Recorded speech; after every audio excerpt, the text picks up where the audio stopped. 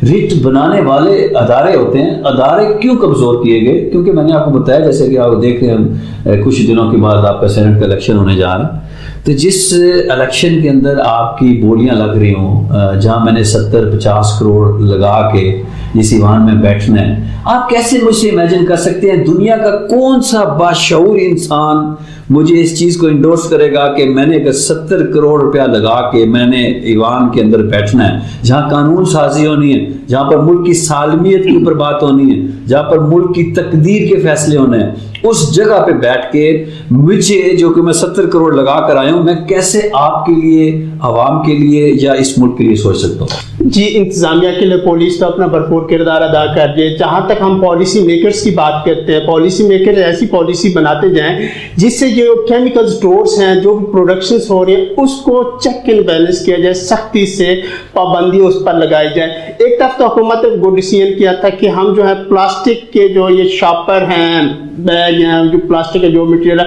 उसको उन्होंने बैन कर दिया था। एक तरफ तो उन्होंने बैन कर दिया था कि नहीं बनेगी, फैक्ट्रियाँ बंद हो गई थी, वहाँ जो वर्कर्स थे काम कर रहे थे उनका बहुत बड़ा लॉस हो गया था, जॉबलेस हो गए थे, उनके घर के चूल्हे चल रहे थे, वहाँ के वर्कर्स थे। अल्टरनेट थिंग्स चेंज होंगी, चेंज लानी होगी, अल्टरनेट थिंग्स होंगी वो हमें पैदा करनी होगी, चाहे वो प्लास्टिक बैग की हमने दूसरे बैग अपना ली है। इसी तरह ये जो डोरे हैं पतंग की, अगर बच्चे हैं, लड़के हैं, जो भी हैं, वो अगर इसको करना चाह रहे हैं, ये हल नहीं कि उन पर बैन लग जाए। मैं जहाँ तक अपनी एक राय दे सकता हूँ कि आर्टिकल 19 के तहत राय देना मेरा राइट है, मैं दे सकता हूँ। मेरी राय ये है कि ये जो डोरे हैं इसको चेंज किया जाए, नॉर्मल डोर होनी चाहिए, और वो फैक्ट्रीज जो केमिकल्स बना रहे हैं उस पर पाबंदी ऐड हो, उसको कोई अल्टरनेट इसकी डोरे और ये जो मटेरियल है वो दिया जाए, ताकि वो हमारा एक इकोनॉमी जो है हमारा लॉस ना हो। वेरी सिंपल मार भाई कि आप जब भी कोई फेस्टिवल को मैनेज कर रहे हैं, किसी ट्रेडिशन को आपने अगर लेके चलना है, सिक्योरिटी मेजरमेंट्स जो हैं वो अगर आप उसको पेनलाइज कर देते हैं, उसको सिस्टमाइज कर देते हैं, तो फिर आपके ऊपर कोई पाबंदी नहीं है, आप कर सकते हैं। मगर आपकी सिक्योरिटी मेजरमेंट पूरे नहीं हैं तो फिर वो चाहे ट्रेडिशन है, चाहे वो इवन अगर वो मजहबी रिलीजियस कोई त्यौहार है, तो फिर मैं उसको भी कहूँगा कि हमें नहीं करना चाहिए, क्योंकि हमारा मजहब बहुत पोलाइट है, बहुत मोहब्बत करने वाला और बहुत ही वसी मजहब है। इसके अंदर ऐसा बिल्कुल क्लियर कट लिख दिया गया कि अगर आप जो है वो किसी भी वजह से, किसी भी परेशानी में, यानी आपको पता है कि जिंदगी को बचाने के लिए हराम को हलाल करार दिया जा सकता है, तो ये ऐसा मजहब है हमारा। तो फिर हमें त्यौहार के ऊपर, मैं मिसाल के ईद मिलाद नबी का त्यौहार होता है, मरूफ हराम के definitely I am talking about, आपने त्यौहार पूछे, मैं आपको बता देता हूँ। Festivals two types in Pakistan according to Islamic Quran and Hadith रोशनी। ईद उल अजहा, ईद उल फित्र, दो फेस्टिवल्स हैं हमारे पाकिस्तान में according to Islamic point of view से। कुरान और हदीस को अगर हम देखें तो हमें दो फेस्टिवल्स मिलते हैं और बहुत ग्रेट हैं, वो बहुत बड़े हैं।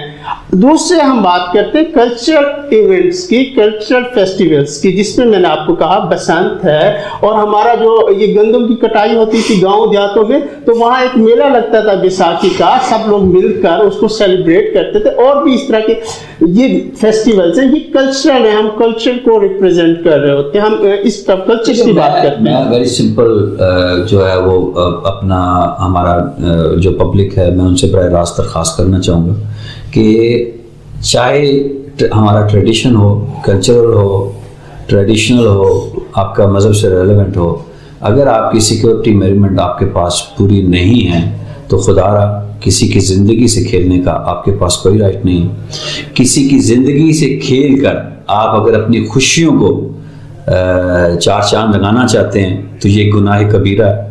ना इसको कोई माशरत इजाज़त देती है, ना कोई दीन इजाज़त देता है। हम अगर अच्छे मुसलमान नहीं बन सकते तो कम अज़ कम हमें इंसान बनने का कम अज़ कम दर्जा है कि हम, अल्लाह ताला ने हमें इंसान बनाकर पैदा किया है। इंसान और जानवरों को हाथ के छड़ी के साथ चलाया जाता है, इंसान को छड़ी के साथ। अब पुलिस के साथ जब बात करते हैं, पुलिस एक ही लफ्ज़ बोलती है कि यार हम क्या करें, हमारे पास कितनी नफरी होती है। अब हर घर के ऊपर संतरी नहीं बैठाया जा सकता। खुद अपने आप को सोचें, आप एक बाशऊर कौम और पढ़े लिखे लोग हैं। मैं हैरान होता हूँ, कल जो हमने एनालिसिस किया कि छतों पे चढ़ने वाले कोई कश्मीर के पहाड़ों से नहीं उतार के लाए गए, कोई जंगलों से उतरे हुए लोग नहीं थे। जो छतों पे चढ़े हुए लोग थे वो पढ़े लिखे, इंतहाई एजुकेटेड और मैच्योर और फैमिलीज के लोग थे जो उसको सेलिब्रेट कर रहे थे। तो खुदारा अपनी अकल के नाखन लें और इस तरह की किसी भी अमल से जो आप किसी की तकलीफ, अजियत या किसी बर्बादी का बायस बन रहे, खुदारा उससे रुकें, परहेज करें। नहीं तो यकीन रख लें कि अगर आज आपके लिए, आप किसी के लिए अच्छा नहीं सोचेंगे तो यकीनन ये आप उस गड्ढे में कल खुद गिरने जा रहे हैं। जी बहुत शुक्रिया